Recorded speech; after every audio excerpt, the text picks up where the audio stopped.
proteksyon ka ba hindi lang sa pisikal kundi sa espiritual? Ang habak de bala ay isang malakas sa proteksyon na nagbibigay ng kaligtasan sa katawan at espiritu.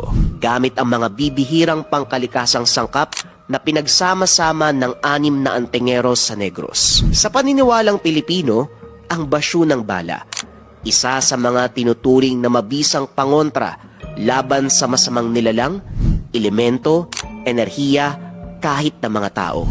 Idagdag pa ang pagkokonsagra ng 6 na antingero mula sa Negros. Hindi lang ito laban sa espiritual na panganib kabayan, kundi laban ito sa negatibong enerhiya at masamang intensyon ng tao. Sa mundong puno ng galit, intriga at hindi maipaliwanag na bigat, ang pinakamahalaga ay ang paniniwala na hindi ka basta-basta matitinag. Habak de bala, hindi lang proteksyon, kundi simbolo ng lakas ng iyong spirito.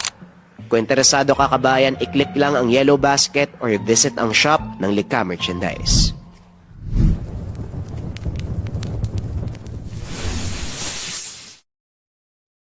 Ang kwentong ito ay hango sa totoong buhay. Mula ito sa isa nating kabayan na itago na lamang natin sa pangalang Ramil. Taong 1972. San Esteban, Carlos. Sa isang tahimik at liblib na baryo ng San Esteban naninirahan ang mag-amang Ramil at Isko. Nang panahong yun, payak lamang ang pamumuhay. Bahay na yari sa kawayan at nipa. Ang ilaw sa gabi ay lumang gasera. Ang katahimikan ay madalas napuputol ng huni ng kuliglig at ugong ng hangin mula sa kabundukan. Sa kabila ng payapang anyo ng lugar, may mga pangyayaring hindi maipaliwanag na unti-unting bumabalot sa buhay ni Ramil. Isang hapon habang papauwi mula sa taniman, dala-dala ang mga galang manok na nahuli, pawisan at bagyang hinihingal. Ramil, halika nga dito, iho. Wika ni Manong Isko. Sandali lang po. Ikukulong lang po yung mga nahuli kong manok. Napapansin ko, Ramil, iho. Matamlay ka yata nitong mga nakaraang araw. May problema ba sa eskwela? Wala naman po tay, pero may gusto po sana akong sabihin. Kaso baka hindi po kayo maniwala sa akin eh. Subukan mo kong kausapin. Ilang gabi na po ako may nakikita sa may likod ng bahay natin eh. Doon po sa may bakawan malapit sa ilog. Hindi ko po alam kung tao ba yan o kung ano man eh. Paminsan ho, may malamlam na liwanag akong nakikita. Tapos may hugis ng taong nakatayo. Pero sa tuwing lalapitan ko, biglang nawawala eh. Sandaling natahimik ang matanda. Kita sa muka ang pag-aalala. Iho, wag na wag kang pupunta doon na mag-isa. Naiintindihan mo ba ako? Opo tay, pero wala nang pero. May mga bagay na mas mabuting hindi mo na pinapakialaman. Namatay ang nanay ni Ramil dahil sa komplikasyon sa panganganak. Paglabas pa lamang ni Ramil sa sinapupunan, kasabay nito ang pagkamatay ng ina. Mula noon, si Mang Isko na ang nagtaguyod sa kanya. Nagpakain, nag-alaga, kahit may lungkot sa puso nilang pareho. Ang pagkamatay ng kanyang ina, hindi naging hadlang upang hindi magpatuloy sa buhay. Kinabukasan, habang nagsisibak ng kahoy sa bakuran, may narinig siyang pagtawag sa pangalan. Tumingin sa paligid pero wala namang nakita. Ngunit sa muling pagtawag niya, nang tumingin siya sa likod, nakita niya ang malamlam na ilaw sa bakawan. Ang liwanag na minsan ang nasilayan. Naglakad patungo sa liwanag si Ramil, kasabay noon ang sigaw ng ama. Ramil, anong ginagawa mo dito? Di ba ang sabi ko sa'yo, huwag kang pupunta dyan? Nagulat ang binata at napaiktad. Pasensya na po tay, pero maniwala man kayo o hindi, nakita ko po yung liwanag eh. Kanina pa ako sa likod. Ni isang beses wala akong nakitang ilaw o liwanag man lang sa bakawan. Hindi na sumagot ang binata at bumalik na sa pagsisibak. Ngunit ramdam ang init sa kalooban. Kakaibang init. Isang pakiramdam na tila humihila sa kanya patungo sa liwanag. Kinagabihan habang maimbing ang pagtulog, na naginip ito, napadpad ang kanyang diwa sa isang lugar na madilim. Ang paligid ay nababalot ng anino at maraming bakaw sa paligid.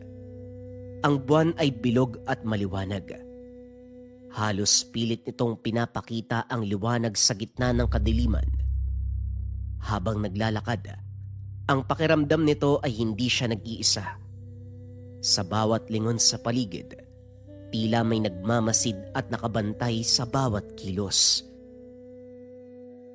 Hindi naglaon lumitaw ang isang matipunong lalaki mula sa kadiliman.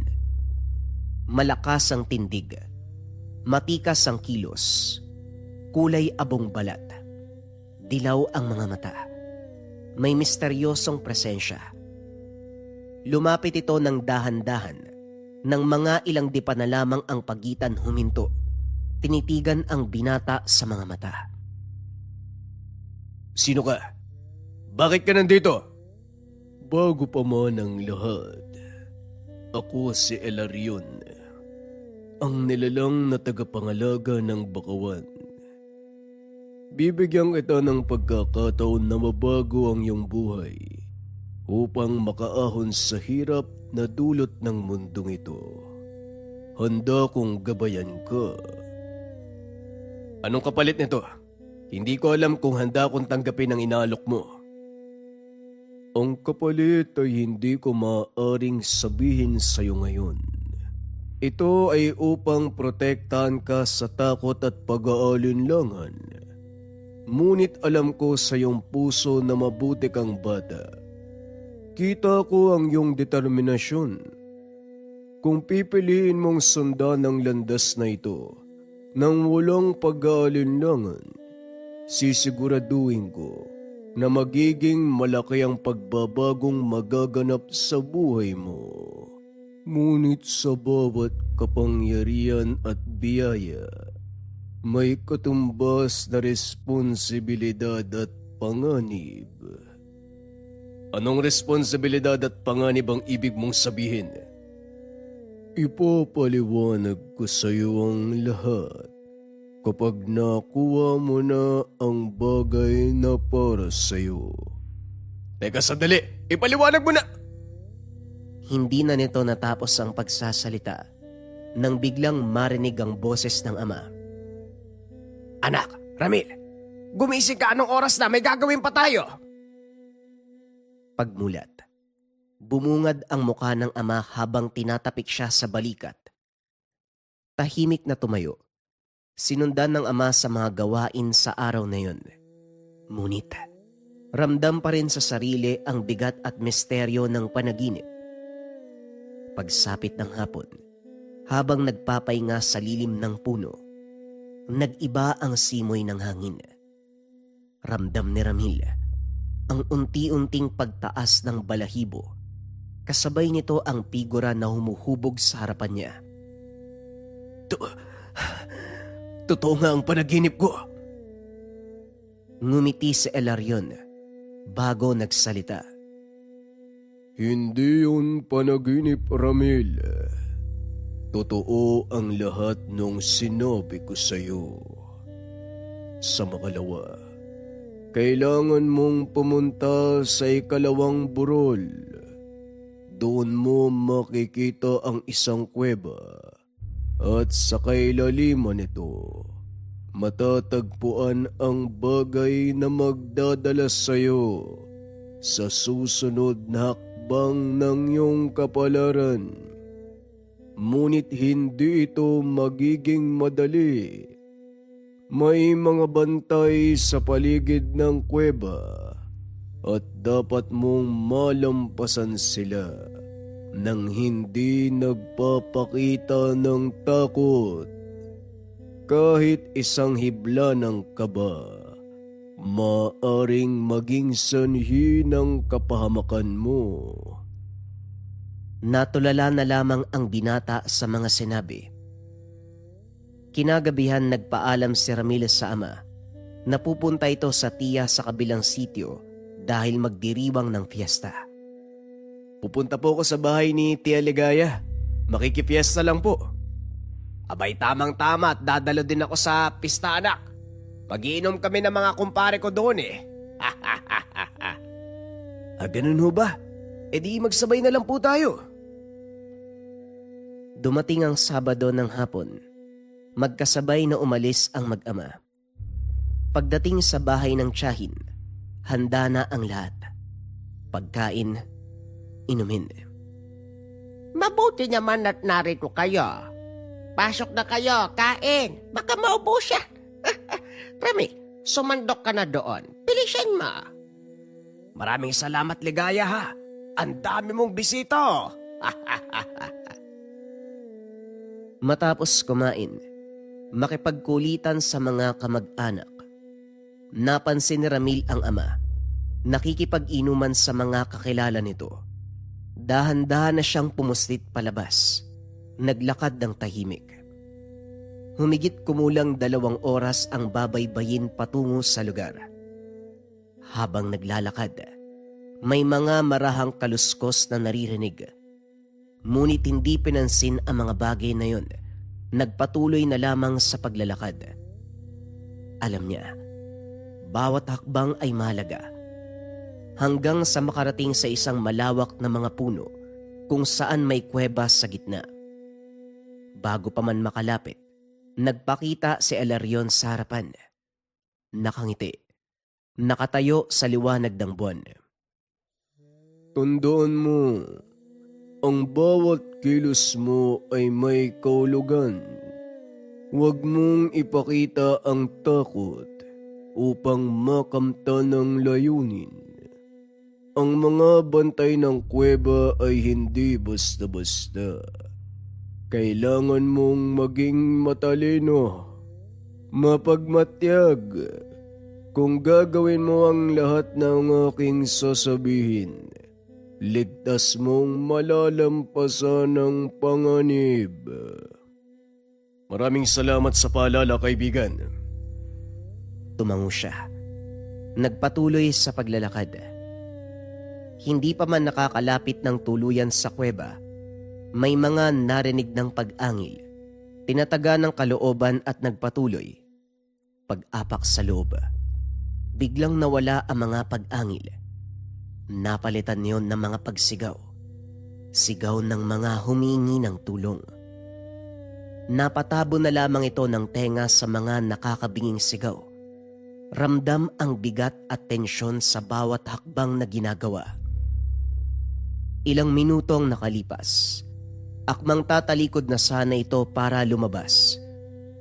Hindi inaasahang nawala ang lagusan.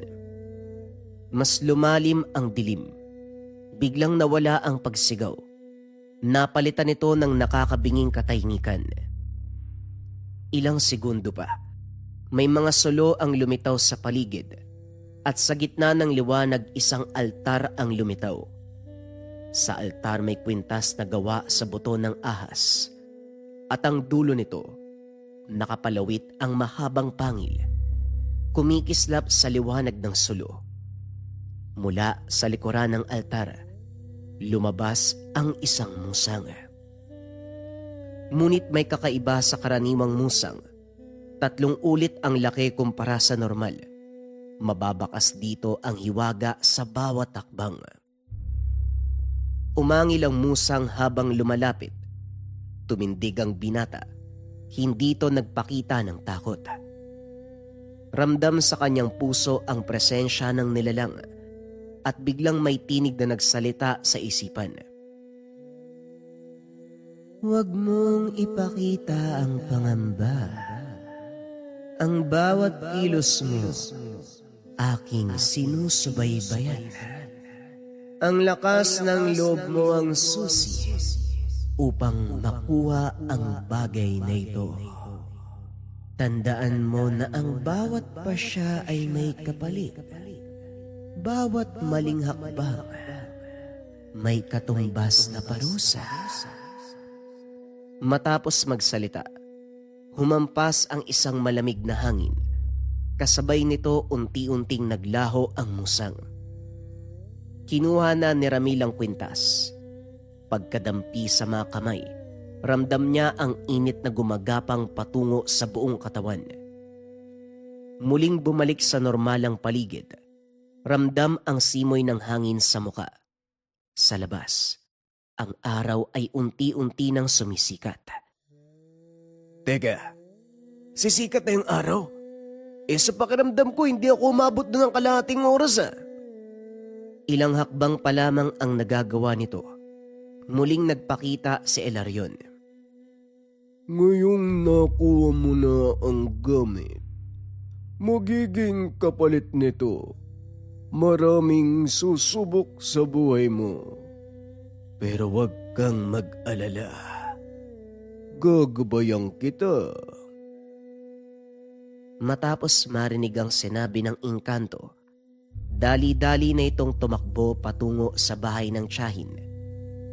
Sa bawat takbang, ramdam ng binata na may kakaiba. Tila ba lumulutang lamang ito sa hangin habang tumatakbo. Mabilis na narating ang bahay. Wala pang kalahating oras ang haba ng pagtakbo. Nakita ang ama na tulog sa lamesa kasama ang mga kaibigan. Tinapik ang balikat ng ama. Maingat na inalalayan pa uwi. Tay, gising na po. Umuwi na tayo. Ay, saan ka ba galing? Kanina pa kita hinahanap. Diyan lang po, sa mga kaibigan ko, nag-usap lang kami. O Ramil, nandiyan ka na pala. Naku, lasing na yung ama mo kaya hinayaan ko sila dyan. Ayos lang po, tiya. Ako na pong bahala kay tatay. Uwi na po kami. Sigurado ka ba, iho? Opo, tiya. Huwag na po kayo mag-alala. Alis na po kami. Pagdating ng tahanan, inilapag ang ama sa higaan at lumabas upang magkape. Hindi pa rin makapaniwala sa mga nangyari. Ramdam ang lakas at init na bumabalot sa katawan. Habang nakatitig sa umaga, hawak-hawak ang kwintas. Pinagmamasdan nito ang kinang at kislap sa gamit. Tila may sariling buhay. Banayad ang init na dumadaloy mula dito papunta sa dibdib. Naputol ang pagbumuni nang may nagsalita sa bakuran. Ramil, iho! Nandyan ba ang tatay mo? Natutulog pa po, Mang Ambrosio. Nalasing kagabi sa piyesta ganun ba? Sabihin mo sa kanya mag-ingat kayo May natagpo ang bangkay ng buntis doon sa ilog, malapit sa taniman nyo. Ha? Bakit po? Ano po nangyari sa babae? Buntis ang babae. Wala nang sanggol sa sinapupunan. Bali-balita daw na kinain ng aswang. Pati yung lamang loob, wala na rin. Kaya mag-ingat kayo, iho May aswang na gumagala sa lugar. O siya, sige na, alis na ako. Maraming salamat po. Mag-iingat din po kayo. Pagsapit ng dilim, binahagi nito ang balita sa ama. Ano ka mo? Malapit sa taniman natin ang nangyari. Opo, tay. Yun po yung sabi ni Mang Ambrosio kanina. Ay nako, kaya ikaw mag-iingat ka kapag naroon sa taniman Huwag ka magpapagabi. Pagsapit ng umaga, 5:00 pa lamang pinuntahan na ni Ramil ang taniman. Hindi na ginising ang ama. Habang naglalakad, unti-unting nararamdaman ang kakaibang bigat sa paligid. Animoy parang may nakadagan sa hangin. Biglang sumimangot ang muka dahil sa amoy ng bulok na karne.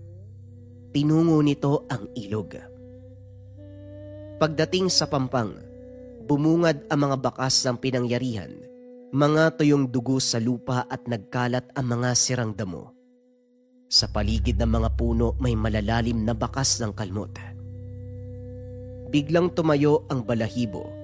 Nararamdaman nito na may nagmamasid. dahan-dahan siyang lumingon. Sa likod ng isang puno may figura ng lalaki ang nakatayo. Biglang napahawak sa itak ang binata. Pero nang lumabas ang matanda, nakilala niya ito. Si Tandang Mario, ang albularyo sa bayan.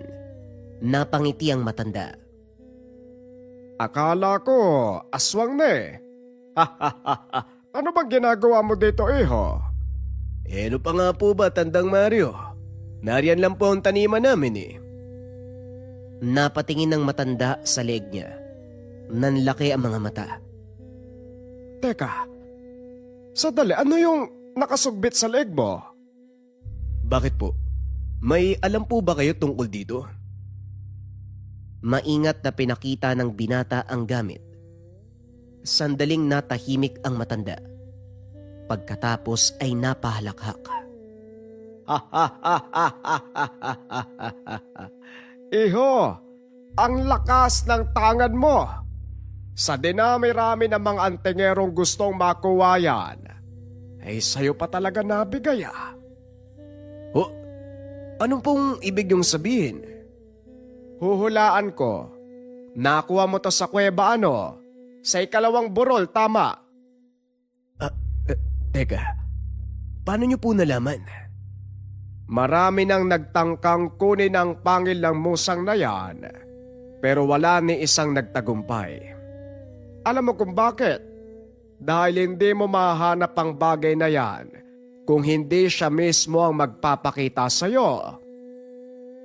Sinunod ko lang naman po yung bili ng engkantong nagbigay sa akin ito. Maswerte ka, bata. Ikaw ang napili ng gabay sa gamit na yan. Huwag mong ihiwalay sa katawan mo. Mabisa yan kapag suot. Sa tingin ko makakatulong ka sa akin sa pagtugi sa aswang. Hiniling sa akin ng pamilya ng babaeng namatay. Patayin din ang salarin para sa hustisya at kapayapaan ng kanilang diwa. Kaya nandito ko ngayon. Hindi ko nga po alam kung paano ko makakatulong eh. Hindi ko pa naman gabay yung paggamit nito eh. Simple lang, iho. Makiramdam ka. Yan ang pinakamalakas na bisa ng hawak mo. Bukod pa sa bilis at tibay ng katawan. Kanina pa nga po ako nangangati dito sa gamit. At saka, marami akong nararamdaman sa paligid. Parang may nagmamasid sa akin kanina pa. Huwag ka nang magtaka. Ganyan talaga ang bisa niyan eh. Nga pala, ako nang bahala magpaalam sa tatay mo mamaya. At yung mga nararamdaman mo, paiwatig yan na may panganib sa paligid. Alis na ako. Magkita na lang tayo mamaya. Hindi na kumibo pa si Ramil sa sinabi ng matanda. Matama nitong nakatitig habang naglalakad palayo. Pagsapit ng hapon, pagdating sa bahay nakita nitong nakaupo si Tandang Mario sa labas at nakikipag-usap sa ama. O nandito ka na pala. Nagpaalam na ako sa tatay mo. Sasama ka sa akin mamaya, may pupuntahan tayo. Sabahan mo ang matanda anak ha, para naman may katulong siya. Sige po, huwag po kayo mag-alala, sasamahan ko po kayo. Babalik ako mamaya ha, 6:00, para sunduin ka. Eksaktong 6:00. Pagtingin ni Ramil sa pintuan, naroon na ang matanda. Nandito na po siya, tay. Alis na po ako. Teka, paano mo nalamang nandyan na? Hindi pa naman tumatawag ah. Nasa harapan po siya nag-aantay. Paglabas si Isko, nakita ang matanda na nakatayo sa labas. Napakamot na lang ito ng ulo. Tulungan mo yung matanda ha. Huwag ka magbibigay ng sakit ng ulo. Opo, tay. Alis na po kami. Huwag kang mag-alala. Malaking tulong ang maibibigay sa akin ng anak mo. Tinungo muli ng dalawa ang ilog. Tanging liwanag ng munting gasera ang gumagabay sa daanan. Pagdating, napahinto si Ramil. Ganun pa rin po ang pakiramdam ko. Masyadong mabigat. Dahil hindi ka pasanay sa pakiramdam na yan, iho. Hindi magtatagal masasanay ka rin. Sa ngayon, gagawin muna kitang aso. Ha? Anong gagawing aso? Hindi literal na aso. Si Raulong to. Makiramdam ka. Pakiramdaman mo ang paligid. Ang bakas ng aswang. Tukuyin mo kung nasaan. Kayo naman po kasi hindi nyo sinabi kagad eh. Kumislap ang tangan sa dibdib. Tumalim ang paningin. Dahan-dahan itong umikot. Tila ba sinusundan ang amoy ng aswang. Lumapit ito sa punong may malalim na kalmot. Hinipo niya ito. Naglakad paitaas sa ilog. Sumunod si Mario. Bahagyang nakangiti. Matapos ang halos 30 minutong lakaran, nakarating sila sa isang kubo sa gitna ng kakahuyan. Umuusok ito sa kalagitnaan ng gabi. Yan po ata ang tahanan ng aswang. Dito huminto ang bakas eh. Ngayon, iho, ako na ang bahala. Diyan ka lang. Dahan-dahang lumapit ang matanda sa kubo. Mula sa maliit na supot, kumuha ito ng alimango.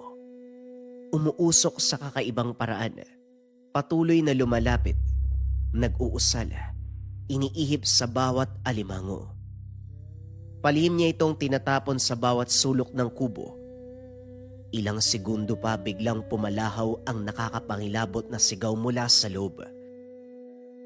Sa wakas, nahuli din kitang demonyo ka. Ngayon magbabayad ka. Sa isang iglap, sumabog palabas ng pintuan ang aswang. Hayop kang matanda ka. Papatayin kita. Dinakma nito ang matanda. Nagpagulong-gulong ang dalawa sa bakuran. Pagkatayo nito, biglang sinipa ng nilalang si Mario at tumilapon sa bakuran. Akma na sanang susugod ang aswang ng walang ano-ano. Isang itak ang sumalubong sa braso. Malinis na hiwa. Naputol ang kanang braso ng nilalang. Muling umalingaw-ngaw ang nakakapangilabot na sigaw.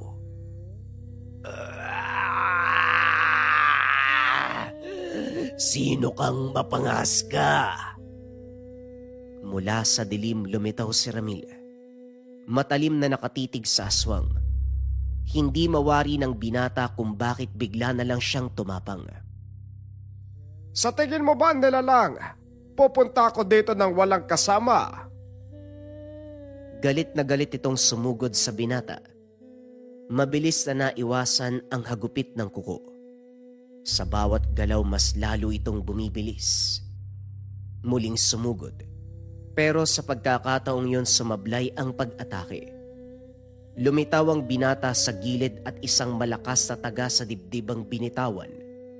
Bumaon ang itak. Hindi. Hindi maaari. Binaon pa ni Ramil ang talim. Tapos na ang pang-aabuso mo, nilalang. Bumagsak ang aswang sa lupa. Wala ng buhay. Lumapit ang matanda kay Ramil. Talaga ngang kumukupas na ako ah. Ngayon alam mo na ang potensyal ng iyong gamit. Delikado yan kapag napunta sa maling kamay. Kaya iingatan mo dapat. Parang gusto ko pa nga pong lumaban eh. Nakakabitin. Huwag ka masyadong magmadali. Baka hindi mo magustuhan ang mga pagsubok na darating. Sige na, dalhin mo ang bangkay. Papasok tayo sa kubo. Kinaladkad ng binata ang labi papasok. Matapos nun, sinilaban ng matanda ang kubo. Naghintay muna ang dalawa na matupok ng apoy ang bahay bago nilisan ang lugar.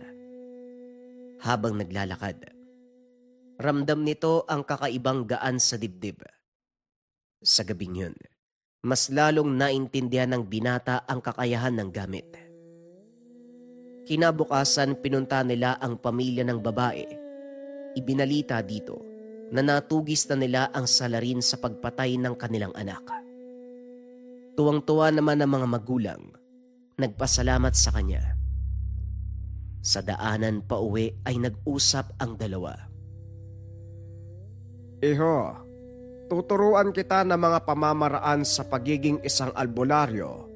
Total wala namang pasok ngayon, bakasyon.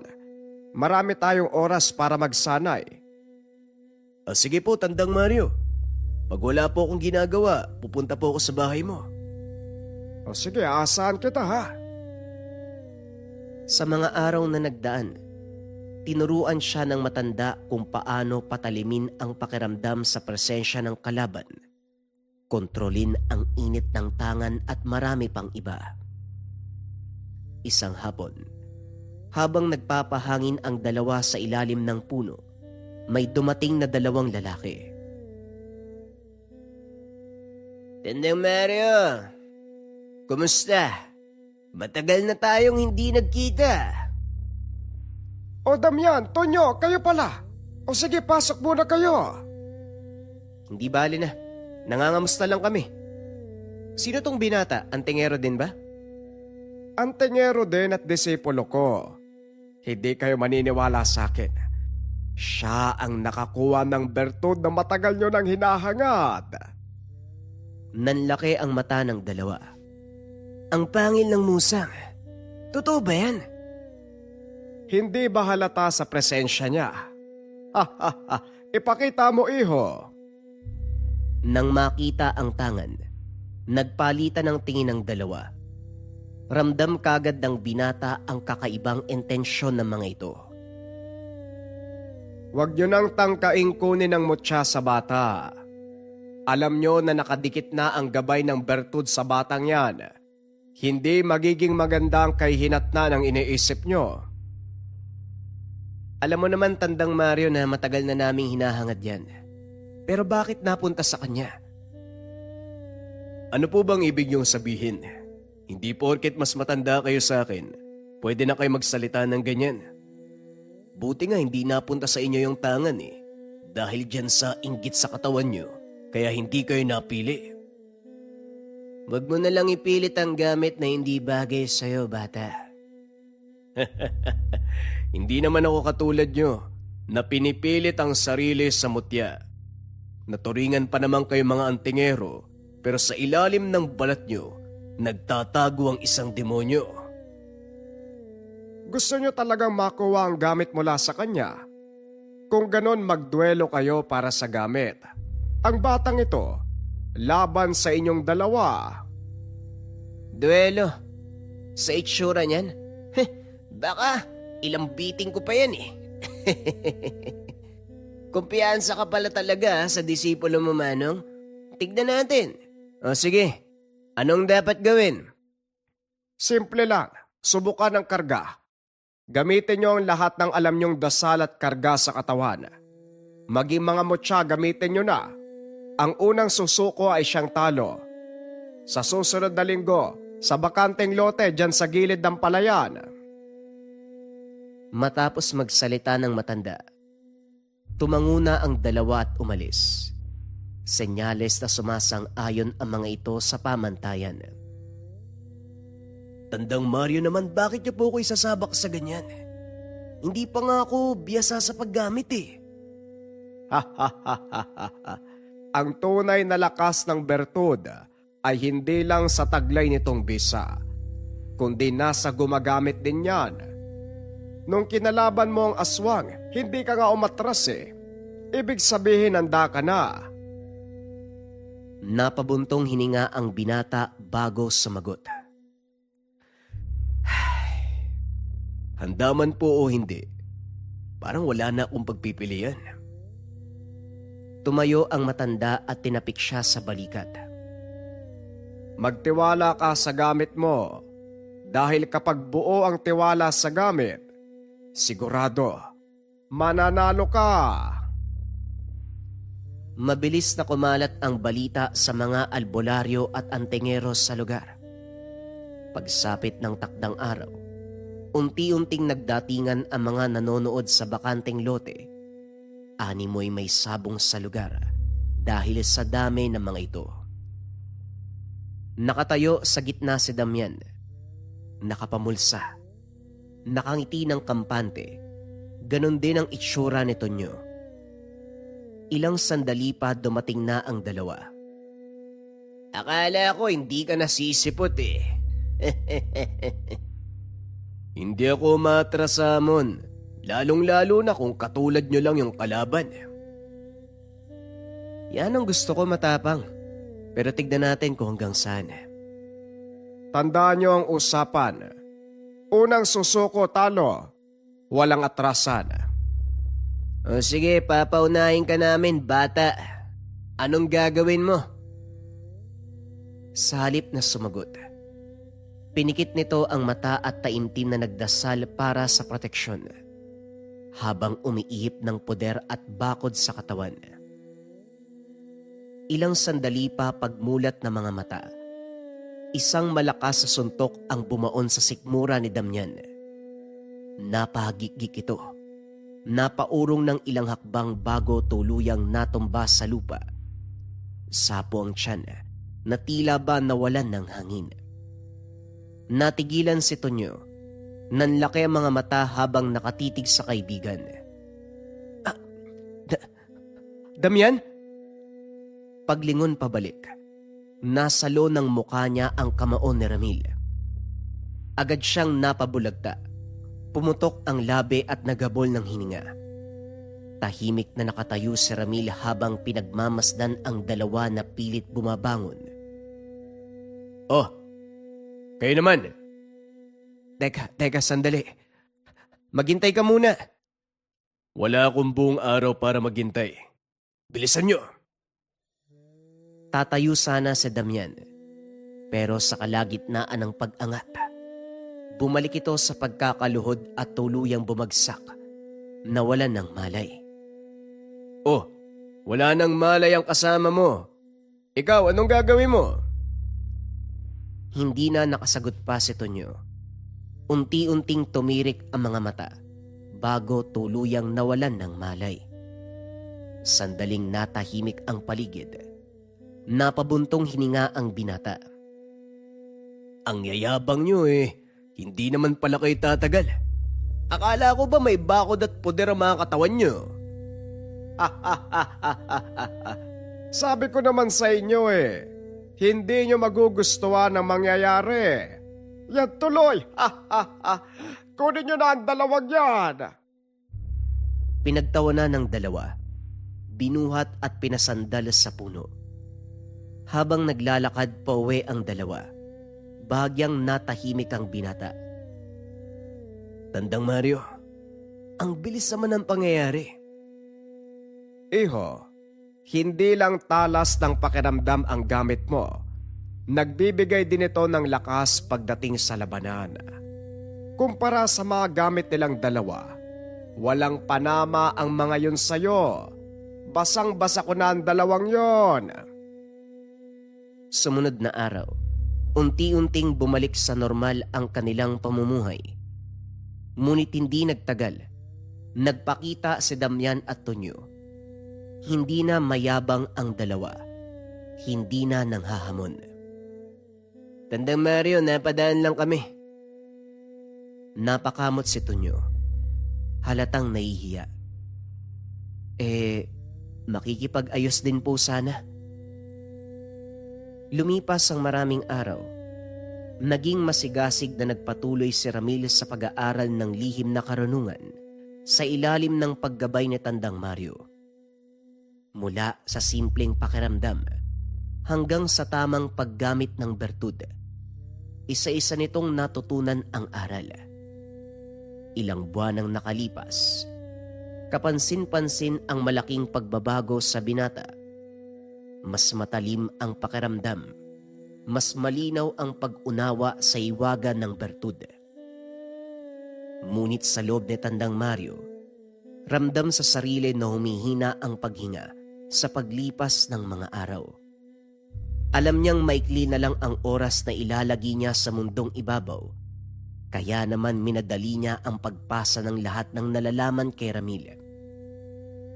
Isang hapon, habang nagpapahinga ang dalawa sa harap ng bahay, may isang babaeng nagmamadaling pumasok sa bakuran, hingal na hingal at luwaan. Mayang, ikaw ba yan? Kuya, tulungan mo ko si Buding. Bakit? Anong nangyari sa bata? Kinukulam siya, kuya. Ilang araw nang nangihina, minsan nangingitim pa yung sugat. Sa gabi naman kung ano-ano yung sinasabi niya eh. Kailan pa nagsimula yan? 3 gabi na. Lumalala sa bawat araw eh. Natatakot ako, kuya. Baka hindi na siya makaabot. O sige, huwag kang mag-alala. Pupuntahan natin. Ramil, iho. Maganda ka. May gagawin tayo. Opo, Tandang Mario. Kukunin ko lang ang mga gamit. Hindi na sila nag-aksaya ng oras. Kagad pinuntahan ang kabilang baryo. Habang papalapit pa lang sa bahay, biglang napakunot ang noo ng binata. Humigpit ang hawak sa bertud. Tandang Mario, malakas po ang kapit ng kulam. Pagpasok ng bahay, bumungad ang mahinang ilaw ng gasera. Nakahiga sa papag ang dalaga, namumutla. Bahagyang nangingitim ang ugat sa leeg. Buding, dumating na ang tiyo mo. Ano ang nararamdaman mo?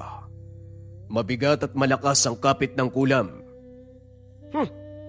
Magaling. Tama yan. Lumapit ito sa dalaga. Hindi pa man nakakalapit ng tuluyan ay napaungol na ito. Alis, umalis kayo. Kuya, ano pong nangyayari sa kanya? Huwag kang matakot. Lumalaban ng kulam. Sinipat ng binata ang babae. May nakadikit sa kanya. Malakas ang galit ng gumawa nito. Lumingon ng matanda at nagsalita. Iho, handa ka na. Kayang-kaya mong puksain ang kulam na yan.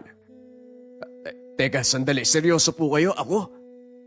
Oo, naipasa ko na sa iyo ang lahat ng dapat mo malaman.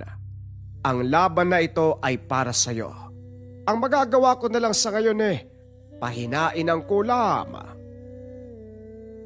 Tumahimik ang paligid. Unti-unting humigpit ang hawak ni Ramil sa bertud. Hindi na nagsayang ng oras. Sabay na kumilos ang dalawa. Sa loob ng bahay, kagad na ganda ang matanda na magagamitin. Insenso, asin, banal na langis. Umupo siya sa tabi ni Buding, habang ang binata naman ay nakabantay sa paanan. Bantayan mo ang paligid, iho.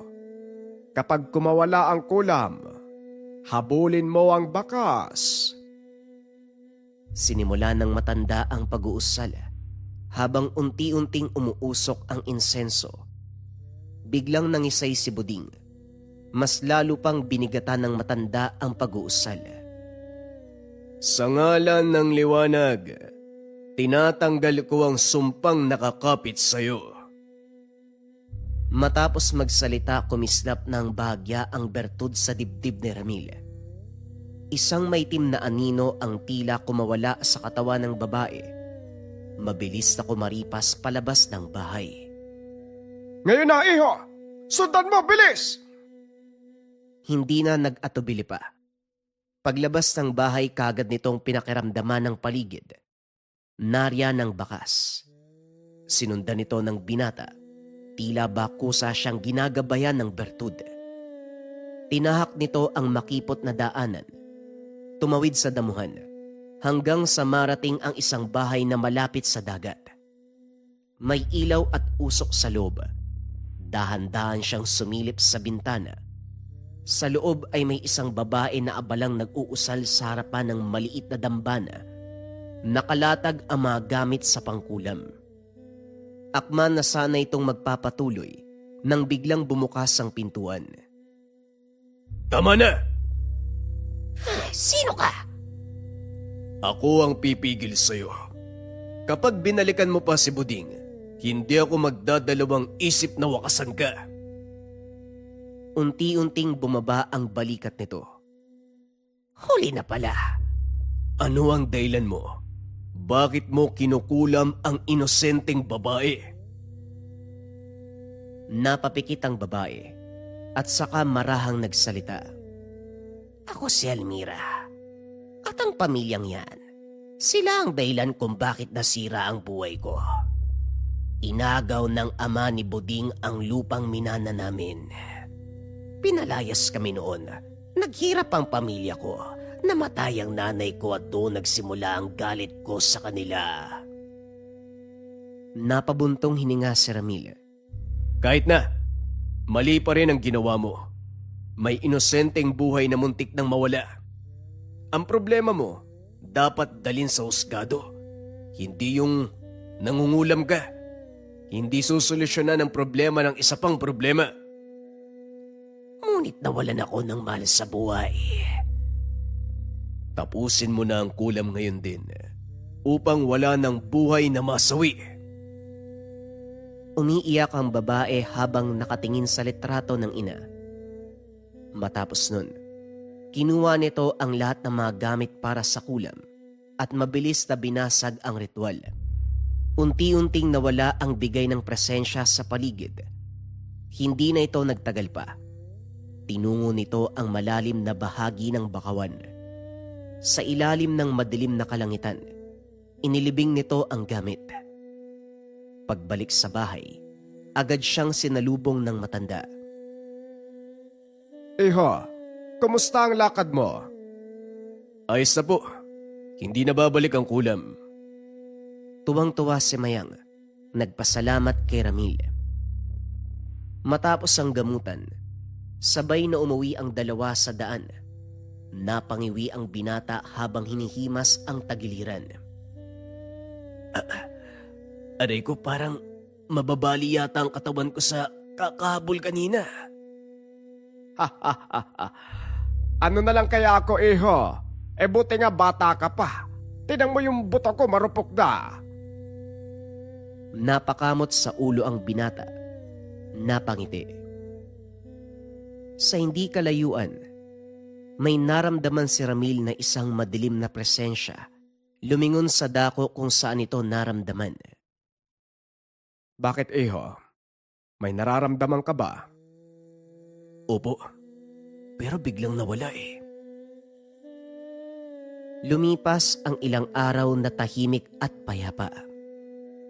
Pero habang nagdidilig ng halaman sa bakuran, bigla nitong naramdaman ang pagbigat ng hangin. Tumindig ang balahibo sa batok. Ramdam din ang init ng bertud at bahagyang pagkislap. Parang may mali ah. Sa hindi kalayuan, may halakhak na narinig.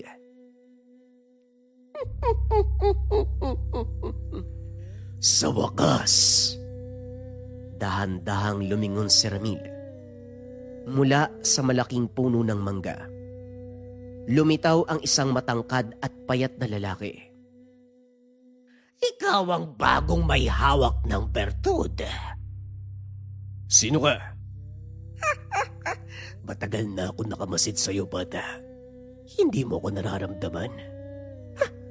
At ngayon, kumpirmado, nasa iyo nga ang bertud na hinahanap ko. Hindi ko napapalampasin ang pagkakataon. Akma pa sanang lalapit ito sa nilalang. Sa isang kisap mata, naglaho na parang pula. Kinagabihan nagpaalam si Ramil sa ama na doon muna ito matutulog ngayong gabi. Pumayag naman sa gusto ng anak. At saka tay, doon na lang din ako kakain. O sige, mag-iingat ka ha. Bukas tayo sa taniman. Pagdating sa kubo, hindi pa man tuluyang nakakapasok sa loob. Napalingon sa labas. Nararamdaman nila ang presensya. Nandito siya, Tandang Mario. Sinong nandito?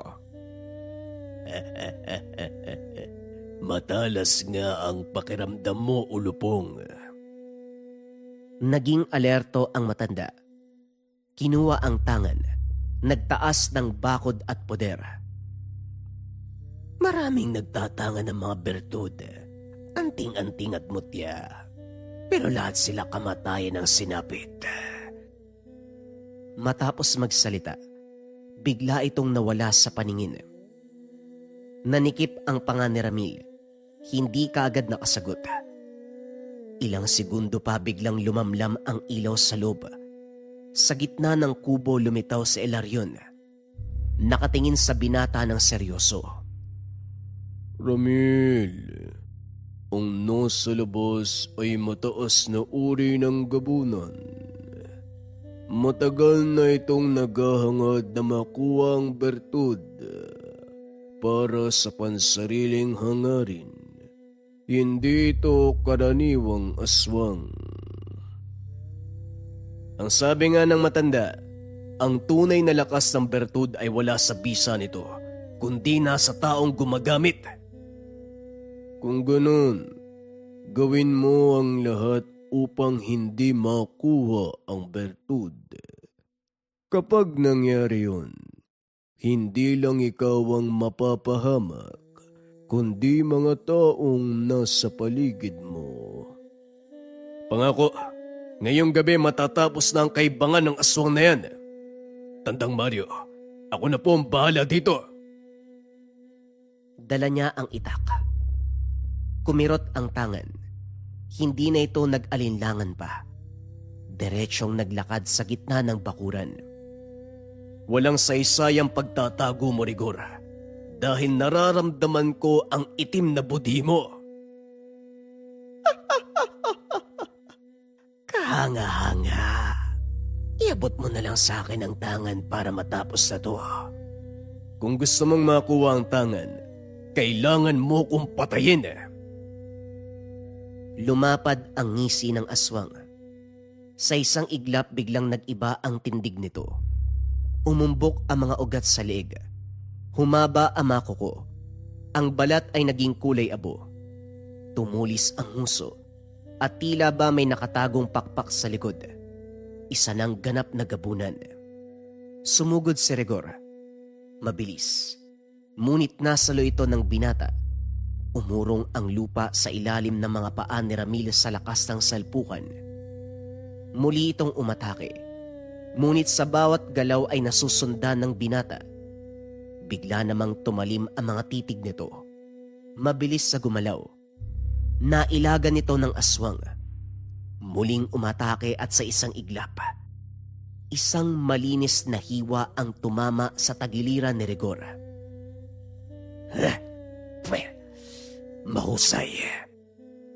Hindi na sumagot pa ang binata. Sa halip ay bigla itong sumulong. Sunod-sunod ang naging hataw ng binata. Mabilis, mabigat at walang pag-aalinlangan. Napatras si Rigor habang pilit na sinasalag ang bawat tama. Ngunit kapansin-pansin ang pagbagal ng galaw. Ang sugat sa tagiliran, patuloy na umaagos ang maitim na dugo. Sumugod si Rigor, ngunit hindi na kasing bilis kanina. Bawat tampas nito mabilis na naiiwasan ni Ramil. At sa muling paghampas ng itak, nailagan nito ng aswang. Kaso nga lang sa isang iglap, muli na namang bumalik ang itak. Hindi na ito nailagan ng nilalang. Isang malinis na galaw. Tumama ang talim sa leeg ng gabunan. Nanlaki mga mata ni Rigor habang napapatras. Hawak ang sugat na patuloy na bumubuka. Ilang hakbang pa ang naitagal bago tuluyang bumagsak sa lupa. Tahimik namang lumapit si Ramil.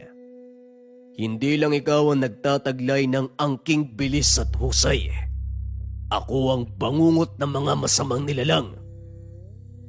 Bumalot ang katahimikan sa paligid. Dahan-dahang lumabas ang matanda. Tinitigan muna nito ang nakahandusay na nilalang. Salamat naman at natapos na. Hindi ka talaga biro, iho, ano? Napangiwi si Ramil habang pinupunasan ang dugo sa talim. Muntik na nga po ako doon, Manong eh. Habang nag-uusap, lumitaw ang engkanto. Ramil, utang ko sa'yo ang paggamit sa buong potensyal ng tangan. Matapos ang gabing yun ay tuluyang nagbago ang landas ni Ramil. Binahagi ang lahat ng karanasan sa ama. Ilang buwan ang nakalipas matapos ang engkwentro sa gabunan. Tuluyan nang namaalam ang matanda. Subalit lahat ng karanungan, gamit ng matanda, naipasa sa disipulo. Sa kasalukuyan may anak na si Ramil. Naging isang batikang albularyo. Maraming natulungan sa kanilang lugar. Daladala niya ang tangan na nagbibigay sa kanya ng proteksyon. Nagbibigay sa kanya ng pambihirang lakas. Nagbibigay sa kanya ng kakaibang kakayahan upang tumulong sa mga nangangailangan. Kinilala si Ramil bilang isang malakas na albularyo na nagtatangan ng mataas na gamit na mas kilala sa katawagan na bertud ng musang.